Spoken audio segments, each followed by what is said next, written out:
Vamos a orar. Señor, en el nombre de Jesús, te doy gracias, Padre, por tu presencia.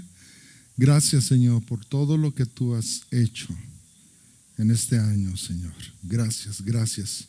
Padre, queremos quitar de nuestro corazón el pensamiento de que solamente estamos pasando de domingo a lunes. Señor, dejamos atrás todo lo que tenemos que dejar en el nombre de Jesús. Todas aquellas cosas que por alguna razón nos lastimaron, nos quitaron el impulso, las ganas, la pasión, Señor, las dejamos en el nombre de Jesús. Y Padre, nos extendemos a lo que está adelante, Señor. Padre, tú has estipulado los tiempos y Padre, porque creemos, Dios, que lo mejor está por venir para tus hijos, en el nombre de Jesús. Amén. Amén. Bueno, este tema, la culpable es Keila, porque yo iba a continuar con el tema, igual, o sea, para, de todas maneras es de edificación, pero estaba pensando, ¿cómo le voy a poner el título al mensaje? Y créanme lo que a mí me cuesta mucho trabajo ponerle título, un título llamativo. Y bueno, después de 3 intentos, finalmente creo que es algo que nos va a bendecir, aprendiendo a bendecir tu confusión. Aprende a bendecir tu confusión. Está raro, ¿verdad? Está raro. ¿Cómo que voy a bendecir a mi confusión? Bueno, vamos a darnos cuenta por qué el Señor me guió a ponerle este título a este mensaje. Dijimos en las clases que hemos tenido, en las reuniones que hemos tenido anteriormente, dijimos que hay 2 clases de profetas. Un profeta que encara, un profeta que enfrenta, que confronta, pero también tenemos profetas que consuelan. En la Biblia leemos eso. No solamente hay profetas que confrontan. Y déjenme decirles, para los que no han captado todavía este mensaje, que es un mensaje muy importante, la iglesia de hoy mucha de la gente de hoy quiere que solamente haya profetas de confrontación. No, es que un profeta tiene que señalar el pecado. No siempre. Porque yo creo que también Dios ha mandado el mensaje para sanar y para consolar nuestros corazones. Ninguno, ni el que necesita consuelo, ni el que necesita arrepentimiento, ninguno, el objetivo de Dios es bendecirnos y ninguno de nosotros queremos ser condenados. Y créanme, muchos de los profetas o de los que se llaman profetas hoy en día están haciendo eso, condenando a la gente, cuando realmente necesitamos un consuelo divino. Entonces, en el caso de Jeremías, que ahorita vamos a ir al libro de Jeremías, era un profeta que Dios usó en ambos sentidos. Sí, y déjenme decirles, hermano, bueno, el pueblo de Israel tuvo que ser llevado a vivir como esclavo. Si nosotros leemos Jeremías, en el libro de Jeremías nos dice que fue llevado Israel a la esclavitud hasta Babilonia. Entonces, pero como siempre, Dios deseaba su completo arrepentimiento y su restauración. Y ojo, yo quiero que por favor noten esto. La restauración siempre tiene que ver con el resultado de prosperidad. Voy a volver a repetirlo. La restauración siempre tiene que ver con la prosperidad como resultado. Siempre. Miren, en la Biblia yo nunca he leído que Dios desea la pobreza para sus hijos o la enfermedad. Absolutamente no. Yo he leído muchas veces la palabra de Dios, como decimos, de principio a fin, y nunca he encontrado que el propósito de Dios, que Dios se alegre de la pobreza de sus hijos o de la enfermedad de sus hijos. Nunca, nunca. O aún del pecado, ¿no? De sus hijos.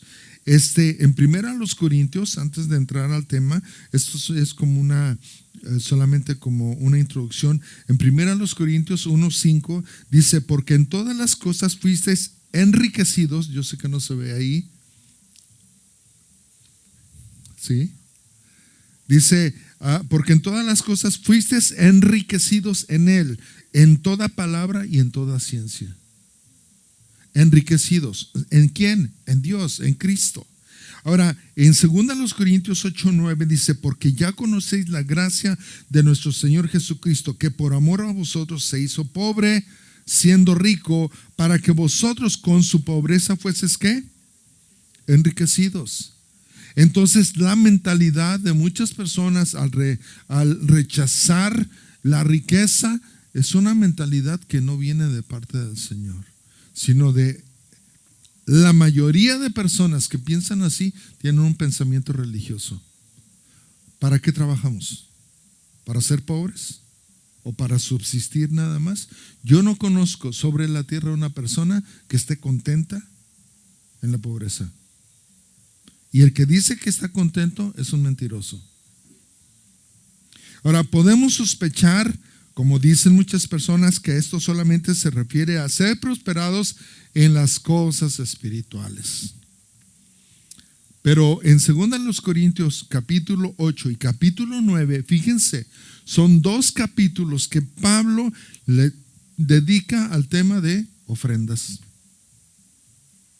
Y mucha gente dice, no, es que Pablo, él trabajaba haciendo tiendas. Es cierto, porque la iglesia de Corintios o de Corinto eran puros codintios, gente que no daba. Y fíjense lo que dice en 2 Corintios 9:10. Y el que da semilla al que siembra y pan al que come, proveerá y multiplicará vuestra sementera y aumentará los frutos de vuestra justicia. Ahí está. ¿Está hablando espiritualmente? No. Versículo 11, porque después del 10 viene el 11. Para que estéis, ¿qué? Enriquecidos en todo, para toda liberalidad, la cual produce por medio de nosotros acción de gracias a Dios. Entonces, Dios no está peleado con la riqueza. El problema que el espíritu fariseo que hay en muchas personas, el espíritu religioso, ha impedido, y algunos han sido y hemos sido contaminados con ese pensamiento, ¿no? No, es que Dios solamente quiere bendecirnos espiritualmente. Miren, la palabra de Dios, no tengo ese versículo aquí, pero la palabra de Dios dice que nosotros somos reyes y sacerdotes. Somos real sacerdocio. A ver, ¿qué quiere decir la palabra real sacerdocio? Que somos sacerdotes de a de veras. No. Real viene de la palabra realeza.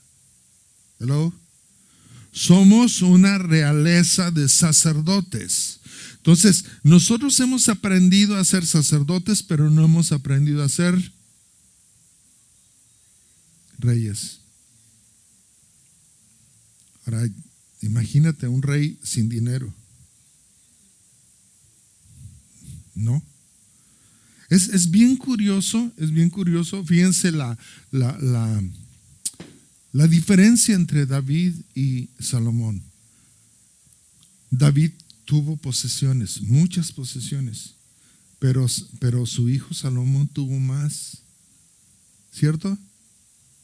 ¿Hello? Tuvo más posesiones que David. El asunto es que, ¿quién es más famoso de los dos? David. ¿Por qué? Porque él fue rey y un sacerdote, y Salomón no. Entonces el problema es que nosotros como cristianos hemos aprendido a ser sacerdotes, pero no hemos aprendido a ser reyes. ¿Por qué? Porque muchas veces rechazamos las bendiciones de Dios, económicas y toda clase de bendición. Ahora sí vamos a Jeremías, y es un versículo que Por mucho tiempo nosotros hemos leído, y quizás sea uno de nuestros favoritos, Jeremías 29:11 dice: mis planes para ustedes solamente yo los sé, y no son para su mal. Aquí está la cosa. Todas aquellas personas que están en contra de la riqueza están oponiéndose a la voluntad de Dios. Mis planes para ustedes solamente yo los sé, y no son para su mal, sino para su bien. Voy a darles un futuro lleno de bienestar. ¿Qué quiere decir la palabra bienestar? Esta palabra, si la dividimos, estar bien. ¿Estar bien en qué sentido? En todo sentido. Porque aquí dice la palabra del Señor: voy a darles un futuro lleno de bienestar. Entonces todos creo que todos tenemos una curiosidad natural para conocer los planes de Dios. ¿Cuántos quisiéramos saber qué viene con el año 2024? A mí me urge. A mí me urge. Inclusive la mayoría de las veces esperamos que Dios use a ciertas personas o que use ciertas maneras para cumplir sus objetivos, y nos desilusionamos cuando no se cumplen en la forma y tiempo que nosotros deseamos. Por ejemplo, yo estoy esperando que los $7,000 que lleguen. Ahora, estamos haciendo todo lo posible para que lleguen. Estamos haciendo videos, estamos mandando esos videos a algunas personas que creemos que aman a Dios y que creemos que ama su obra. Gracias, Ranferi, por hacer el sitio para pedir dinero, que solamente han llegado $5, ¿verdad? Y son tuyos. Entonces, el asunto es que estamos haciendo lo que está a nuestro alcance. No quiere decir que estemos peleando en contra de Dios, sino simplemente, Señor, pues nosotros estamos haciendo lo nuestro. ¿Qué sucede si no cumplimos la meta? Ni modo. O sea, si Dios puso este deseo en mi corazón de ir a Pakistán, Dios lo va a cumplir. Y si no, ni modo. Está bien, Señor. Yo no dependo, y Él sabe que nosotros no dependemos del hombre, sino dependemos de Él. Ahora, Él puede usar a cualquier persona. Nosotros estamos esperando que venga a través de algún conocido, pero yo estaba pensando hoy en la mañana, imagínate que ¿cuántas personas se necesitan para reunir $7,000? No lo sé. Pero si hay una persona que haga caso, y una vez platicando con Ranferi, estábamos mencionando, ¿por qué no se cumplen los propósitos de Dios? Porque muchas veces la gente de Dios no es obediente. Y eso retrasa los planes de Dios. ¿Hello? Entonces, imagínate cuánta gente sabe que tiene que venir aquí y no ha venido. Que sabe que tiene que conectarse aquí y no se ha conectado. Y aún ha venido gente y Dios le ha dicho, conéctate, pero por alguna razón no se conectan. Y nosotros pensamos, bueno, a lo mejor esto no es del Señor. Estuvimos el miércoles ahí en Tyler, frente a una iglesia que se supone que era viernes a las 7 de la noche iba a abrir. Nosotros estuvimos ahí desde las 6:30, 6:45, 7 de la noche y nadie abrió. Casi eran las 7:30 cuando nosotros abandonamos ese lugar porque nos equivocamos de iglesia. El asunto es que se supone que era viernes y en viernes abren, y no ¿cómo se llama? El sign, el letrero que tenía ahí se veía casi nuevo. Entonces estamos hablando de una iglesia que desinfló a su pastor. ¿Cuántas iglesias desinflaron a su pastor simplemente porque la gente, ay hermano, estoy cansado, me voy a... y a veces, aunque no estén cansados, no van a la iglesia. Entonces el asunto es que a veces nos desilusionamos cuando no se cumplen las cosas en la forma y el tiempo que nosotros deseamos. Hemos estado ya por mucho tiempo en la obra de Dios y nosotros sabemos que si es de Dios, Miren, aunque sea de Dios, se puede cumplir o no se puede cumplir. Y eso, vuelvo a repetirlo, solamente por la desobediencia de algunas personas. Entonces, lo que tenemos que entender que hay poderosas promesas cuando Dios decide intervenir en nuestro entorno. ¿Cómo? No lo sabemos, pero Él interviene. En Jeremías 29:12 dice: cuando ustedes me pidan algo en oración, yo los escucharé. Y a mí me encantaría, imagínate, si nosotros creemos ese versículo, ¿qué pedirías tú? ¿Qué pedirías? Yo, imagínate, mira, ¿para qué pedir tantas cosas? Sino simplemente 100 millones de dólares, Señor.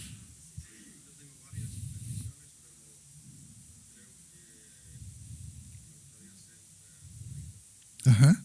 Y es lo primordial, ¿no? ¿Por qué? Porque de ahí puedes comprar la casa, puedes comprar el auto, puedes hacer tantas cosas, puedes viajar, ¿no? Entonces, estaba pensando, en el Facebook apareció un viaje a Roma con el pastor Miguel Núñez, algunos de ustedes lo conocen. Muy, no, pero en un crucero, imagínate, Roma, Grecia, y dije, y estaba viendo los precios bien baratos. No, o sea, yo me desilusioné porque es desde Roma. Tienes que salir de Roma. Entonces imagínate, vas a gastar de aquí a Roma y luego de Roma o sea, no, ya salió caro, ¿no? Pero una de las cosas que a mí sí me gustaría es subirme a un crucero. Me encantaría, ¿sí? A lo mejor prontito lo vamos a hacer. Pero dice, cuando ustedes me pidan algo en oración, yo los escucharé. Ahora, una cosa es escuchar y otra cosa es que te conteste. Pero obviamente cuando Dios nos dice, yo los voy a escuchar, es porque Dios quiere contestar. Fíjense, en Juan capítulo 16, verso 23 dice: en aquel día no me preguntarán nada. Y les subrayé la palabra preguntarán porque tiene que ver mucho con lo que sigue. De cierto os digo que todo cuanto pidiereis al Padre en mi nombre, os lo dará. Es una promesa de Jesús, ¿no? Ahora, ¿cómo se dice la palabra en inglés? ¿Cómo se dice la palabra pedir? Ask. Ask, ¿sí? ¿Cómo se dice la palabra preguntar?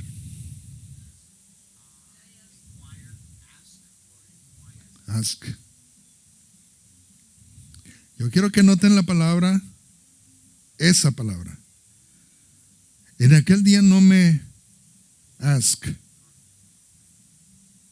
nada. De cierto os digo que todo cuanto pidiereis al Padre en mi nombre os lo dará. ¿Cuál día?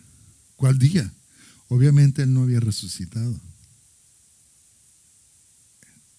Tenía que llegar a la cruz del Calvario, irse a la presencia del Padre, y entonces todo lo que pidiéramos. ¿Me captan? Entonces, nuestra Biblia traduce la palabra ask como preguntar, pero ask también significa pedir. Sí. Ajá.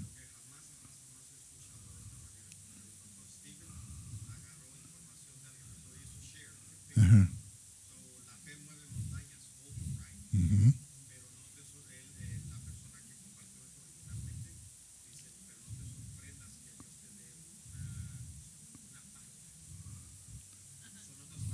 Sí.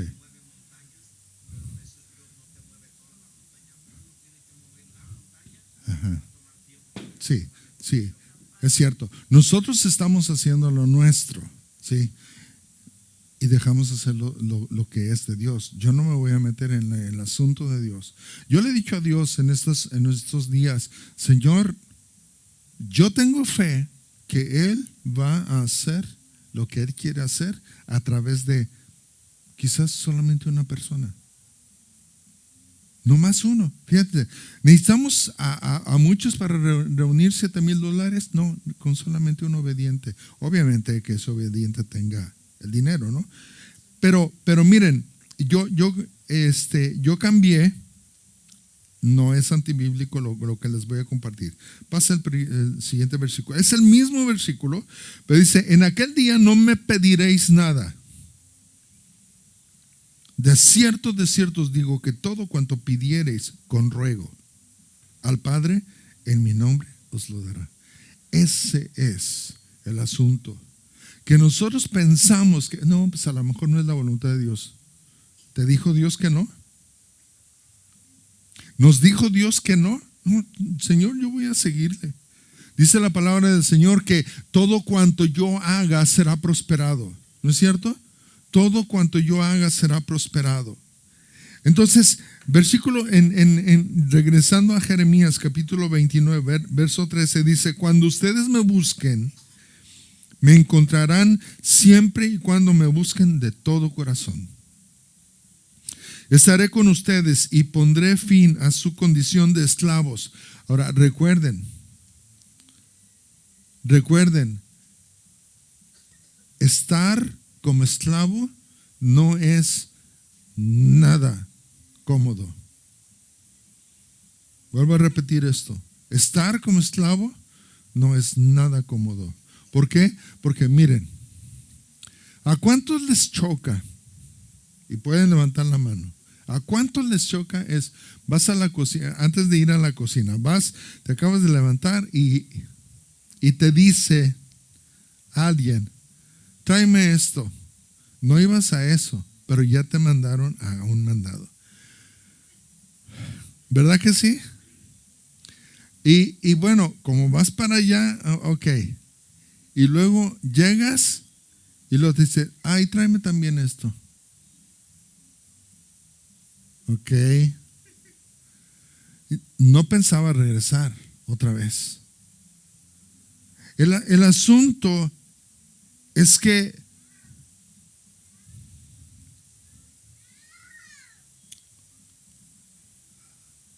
nos enojamos cuando nos están ordenando hacer algo. Cuando Dios dice: cuando ustedes me busquen, me encontrarán siempre y cuando me busquen de todo corazón. Estaré con ustedes y pondré fin a su condición de esclavos. Fíjate, un esclavo no tenía derecho de enojarse. Para eso le pagaban. Bueno, si es que le pagaban. Nosotros nos enojamos, no somos esclavos, pero nos enojamos. Ahora imagínate, un esclavo lo trataban como querían. Dice: los reuniré de todas las naciones por donde los haya dispersado y los haré volver a Jerusalén. Les juro que así lo haré. Entonces, muchos de nosotros estamos bajo esclavitud. Mira, cuando tienes un problema, estás bajo esclavitud. Cuando tienes una necesidad, estás bajo esclavitud.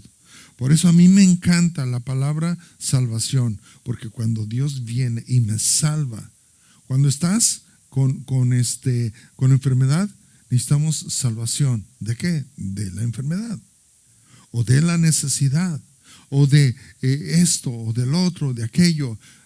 Cuando Dios viene a salvarnos. Ahora, estos son los planes que Dios tiene para nosotros: bendecirnos, prosperarnos. Pero ¿cuál es nuestra responsabilidad? Y no voy a tomarlo de la manera religiosa que casi siempre lo tomamos, ¿no? Bueno, necesitas orar más, necesitas ayunar más. Se nota que necesito ayunar más. Necesitamos, ¿qué más? Leer la palabra más, ¿no? Que es, por supuesto, debemos de hacerlo. Y es una bendición hacerlo. Sin embargo, ¿cuál es nuestra responsabilidad? Y no son esas. El asunto es que no nos gustan los cambios. Estamos cambiando de año y esperamos deseamos con todo nuestro corazón que Dios nos siga bendiciendo, pero pero a veces tenemos que cambiar y hacer unos cambios a veces hasta drásticos. Y por lo general nos quejamos. Nos quejamos a los cambios porque no son cómodos y a veces nos resistimos y hacemos berrinche. Miren, déjenme compartirles algo. Entro a mi oficina y Gloria me está invadiendo ahí en mi oficina. Y habíamos puesto una cosa, la habíamos colocado ahí y ahora la encuentro en otra parte. Dije, no. Si yo quiero sacar algo de ahí, no se va a poder. ¿Por qué? Porque tengo que mover todo. Ya sé. El asunto es que los cambios siempre generan molestias. Ahora, pero con el tiempo, y es donde yo quiero que nos demos cuenta, con el tiempo, los cambios nos damos cuenta que fueron necesarios. Hace tiempo yo me estaba quejando, de alguna manera me estaba quejando con uno de mis jefes inmediatos aquí cuando estaba trabajando en la Bells. Y dije, es que yo no sé, honestamente, y yo lo dije verbalmente, yo no sé por qué Dios nos trajo para acá. Y no nos estaba yendo súper bien, no nos estaba yendo súper bien. Y me dijo este hombre, me dice, a lo mejor si Dios nos hubiera traído aquí, usted ya estaría muerto allá en México. Y eso dije, órale, nunca se me había ocurrido esto. Nunca. Porque sí, el lugar donde yo estaba trabajando, podíamos recibir un balazo de alguien en alguna colonia. Ahora, vuelvo a repetir, con el tiempo nos damos cuenta que los cambios fueron necesarios. Ahora, yo les he compartido esto, se los voy a compartir especialmente para las personas del internet. Mi oración, yo les dije, ha cambiado en muchos aspectos. Antes decíamos, Señor, por favor, ábrenos las puertas, y Dios nos abría un chorro de puertas, y ahora teníamos que orar, ¿para qué? Para que nos mostrara cuál de las puertas, ¿sí? Entonces ya después estaba orando, Señor, abre la puerta, y Dios abría la puerta y a veces yo no entraba. Entonces, ¿de qué sirve que Dios nos abra la puerta si nosotros no estamos dispuestos a entrar? Y cambié la oración, Señor, jálame o empújame cuando se abra la puerta. Y ¿saben qué? Funciona. Jálame o empújame. Porque se abre la puerta y necesitas o un empujón, depende de dónde esté Dios, o un jalón para que te metas. El asunto es que Dios me puso allí un día, ¿y saben cuál es el asunto?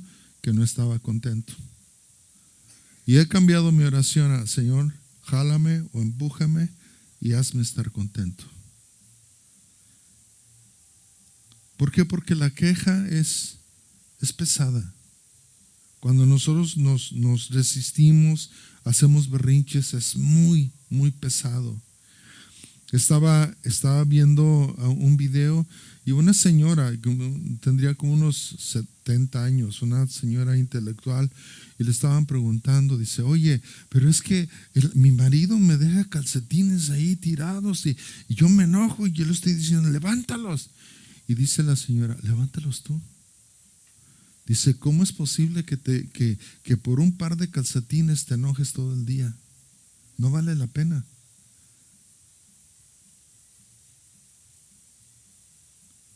¿No es cierto? No vale la pena enojarse por tan poca cosa. Levántalos, punto. ¿Sí? El asunto es que tenemos que hacer cambios, y los cambios no son buenos. Bueno, son buenos, son necesarios, pero no son cómodos.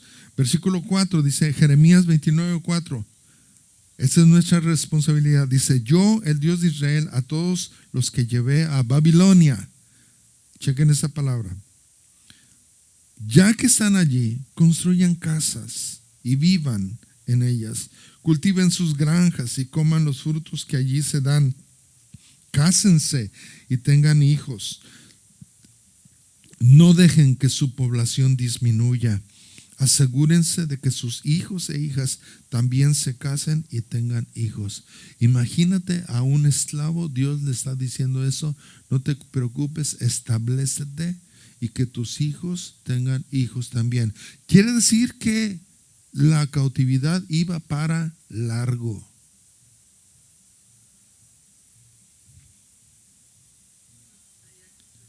Imagínate. O sea, decir, qué padre es cuando Dios te dice, o te da una palabra profética, no te preocupes, en este año tú vas a ser liberado de estas cosas. Gloria a Dios. Y estamos esperando el cumplimiento. Y cuando se cumple, Dios lo dijo, gloria a Dios. Pero aquí le está diciendo, establécete, cásate, ten hijos, que tus hijos tengan hijos. La cosa iba para largo. Ahora, todos los siervos de Dios que estuvieron en cautividad, checa esto, todos los siervos de Dios que estuvieron en cautividad fueron bendecidos porque aceptaron la soberanía de Dios, aunque no la entendieron al principio. ¿Quiénes estuvieron como esclavos? ¿Se acuerdan? Vamos a empezar. ¿Alguien se acuerda? Cada siervo de Dios. O sea, individuos. No pueblos, individuos. No pueblo, individuos. ¿Ah? Sí. No sé si me estoy explicando. ¿No? ¿José no era un esclavo? Hello. Es un individuo, es un siervo de Dios. No estoy hablando del pueblo de Israel, estoy hablando de individuos. Entonces, el asunto es, fíjense, vuelvo para que mantengan esto en su mente. Todos los siervos de Dios, ¿acaso José no era un siervo de Dios? Todos los siervos de Dios que estuvieron en cautividad fueron bendecidos porque aceptaron la soberanía de Dios. ¿Ustedes creen que José se quejó? Yo creo que sí. Yo creo que sí. ¿Por qué? Porque eran de carne y hueso. Moisés, no dice ahí que haya sido esclavo, pero imagínate que estar al servicio de su suegro. ¿Qué otros? Daniel. ¿Qué otros? Cerquitita, luego. Sí, porque fue llevado a Babilonia. Bueno, Esdras y Nehemías, sí, tienes razón. A ver, chéquenle. Bueno, no eran muchos los que están en la Biblia no nos dicen exactamente todo así, que ellos eran esclavos. Pero por ejemplo, ¿y qué de los jóvenes que fueron metidos al horno? ¿Eran esclavos? Claro que eran esclavos. Y fíjense, a mí me cautiva la vida de ellos porque dice la palabra de Dios que había muchos jóvenes, había infinidad de jóvenes que habían sido cautivos, pero escogieron a los mejores. Entonces quiere decir que había un nivel superior en estos jóvenes. ¿Y qué dijeron los jóvenes cuando iban a ser metidos al horno? El Señor nos puede salvar, y si no nos salva, de todas maneras no vamos a postrarnos. ¿Sí? Entonces, tenemos que entender que ellos fueron bendecidos porque aceptaron la soberanía de Dios, aunque no la entendieron al principio. El mismo David no estaba como esclavo, pero era estar cuidando a las ovejas, era un oficio para alguien mayor que él, y lo tenían como un esclavo. Déjenme decirles esto. Yo sé que en nuestra mente religiosa todavía nos puede ofender esto, pero David, ¿Por qué es que David en el Salmo 51 dice, en pecado me concibió mi madre? ¿Por qué? Porque era un hijo, probablemente era un hijo ilegítimo, bastardo. ¿Por qué dejaron a David hasta el último? ¿Por qué lo dejaron? Porque no lo contaban. Entonces, imagínate, cuando Dios viene a nuestra vida puede cambiar así, de un momento a otro. ¿Cuánto tiempo José estuvo en la cárcel? Pero un día. ¿Cuánto tiempo David estuvo ahí con los leones? Pero un día. Yeah. Estuvieron los jóvenes ahí en el horno, pero salieron. ¿Sí? Entonces el asunto es, en nuestras propias vidas, Dios puede hacer ese cambio inmediato. Dice el versículo 7, además trabajen para que prospere la ciudad. Rueguen, ¿por qué? ¿Rueguen por qué? Ay, no, hermano, ¿cómo es posible? Yo no voy. Babilonia, ¿qué quiere decir la palabra Babilonia? ¿Se acuerdan? Además trabajen para que prospere la ciudad. Rueguen por Babilonia, pues si la ciudad prospera, también ustedes prosperarán. Ahora, estoy concluyendo. Babilonia significa confusión. ¿Se acuerdan del título del mensaje? ¿Cuál es? Aprende a bendecir tu confusión. Espérate, ¿cómo?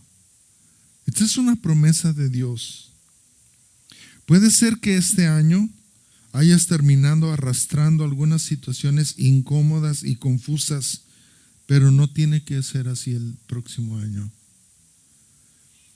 En la mañana estábamos platicando unos hermanos y yo les estaba diciendo, ¿sabes qué? Algunos de nosotros salimos este año, pero a veces quedamos como, no les dije de esta manera, pero se los voy a decir porque tenemos más confianza entre nosotros. Parece que nosotros le agarramos la cola al año pasado y les tiramos. En vez de soltarle la cola, soltar el año y decir, Dios, lo que viene es mejor para mi vida porque tú lo has prometido. Para los demás, quién sabe, pero yo quiero pensar, Señor, que estoy grabado en la palma de tus manos. Es lo que dice la palabra.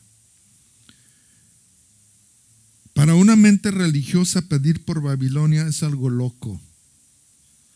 Pero si ya estamos en una situación confusa, es mejor saber que Dios gobierna y Dios bendice nuestra vida sin importar las circunstancias, porque caminamos en obediencia a su palabra. ¿Y saben qué? Yo sí se lo creo al Señor. Bendice a Babilonia. Señor, yo no entiendo esta situación. Yo estoy inmerso en la confusión, pero Señor, en medio de esta confusión, yo bendigo el lugar donde estoy en el nombre de Jesús. Imagínate, nosotros estamos pensando, Señor, ¿hasta cuándo esta iglesia se estará asentando? Y uno puede decir, Señor, ¿qué onda? Y viene la confusión a nuestras vidas. Cuando nosotros podemos decir, Dios, gracias por esta iglesia, gracias por la bendición de poder estar cómodamente en un lugar, adorándote, bendiciéndote, con nuestros vecinos un poquito ruidosos, pero gloria a Dios por eso, ¿no? Porque pues yo creo que hace ratito le bajaron a la música para escuchar lo que estábamos cantando, ¿no? Así que puede ser que tu Babilonia, y estoy hablando a los hermanos que nos están viendo en internet, puede ser que tu Babilonia sea tu trabajo. ¿Hasta cuándo, Señor? El hasta cuándo es una confusión. Puede ser tu matrimonio, Señor, ¿hasta cuándo?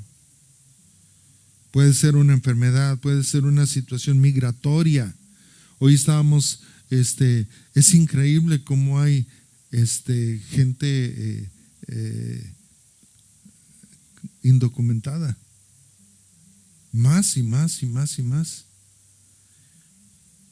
Y son nuestros hermanos en Cristo. Hoy estábamos orando. Un hermano nos estaba platicando su situación. Le dije, ¿sabe qué? Vamos a orar por usted. Porque yo sé exactamente cómo se siente. Y ellos vinieron vinieron mucho mejor que nosotros.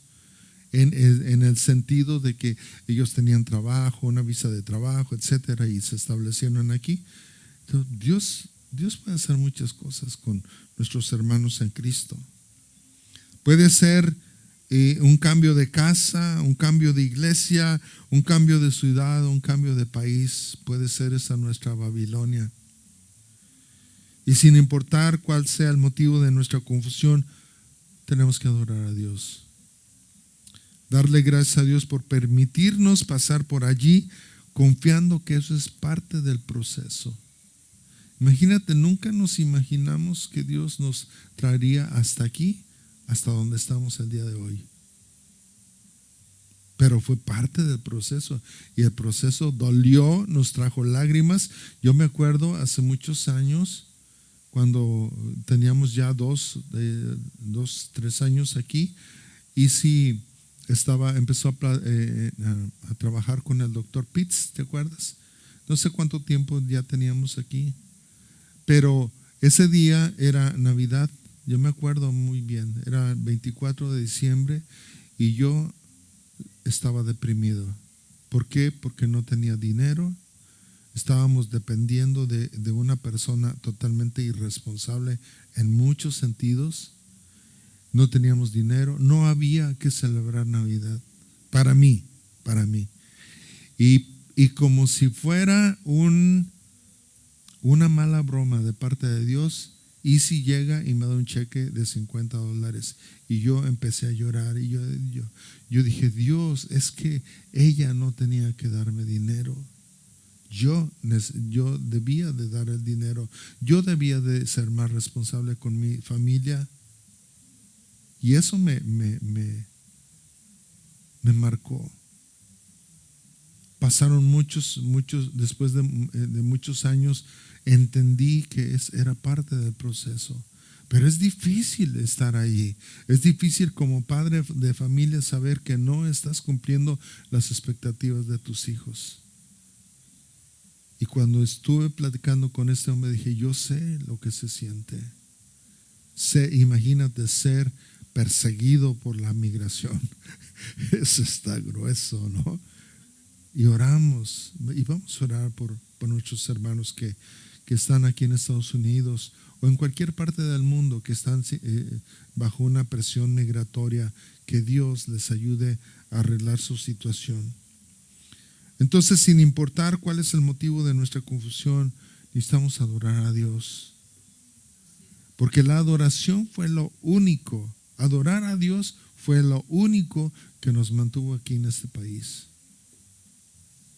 Esos tiempos preciosos con Dios fue lo único que nos motivó a seguir una misión que era más que imposible. Y aunque no entendamos de momento esa confusión, nuestra Babilonia, vamos a darle gracias a Dios por nuestra Babilonia, por bendecir a Babilonia, sabiendo que Dios está presente en nuestra Babilonia, en el nombre de Jesús. Amén. Padre, queremos agradecerte, Señor. Hay tantas cosas por las cuales darte la gloria y darte la honra, Señor. Gracias por cada una de las Babilonias en las cuales, Señor, hoy estamos.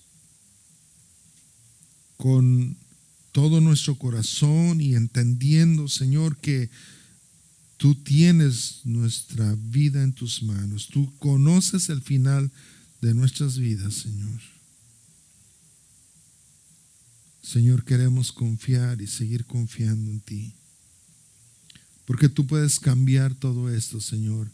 Y aún, Señor, como José, que aún en medio de la cárcel, él era el Señor. Y aún como siervo de Faraón, él era el Señor de la casa. Así que no importa, Señor, si nosotros estamos en ese tiempo de Babilonia, sabemos que todo pasará. Y Señor, gracias por este año que concluye. Nosotros, Señor, abrazamos las promesas que tú tienes para cada uno de nosotros. Y Señor, aunque nuestros ojos no lo vean de pronto, Señor, aunque a veces, Señor, nuestra fe parece flaquear, Señor, ayúdanos a perseguir lo que tú tienes para nosotros, Señor, en Cristo Jesús. Gracias, Dios, en el nombre de Jesús. Amén. Amén. Feliz año nuevo 2024. Amén. Que la gloria sea derramada sobre nosotros y que alcancemos mucho más allá, mucho más allá de toda expectativa. Y Dios es fiel y Él es un experto en llevarnos más allá de nuestras propias expectativas. Amén. Amén.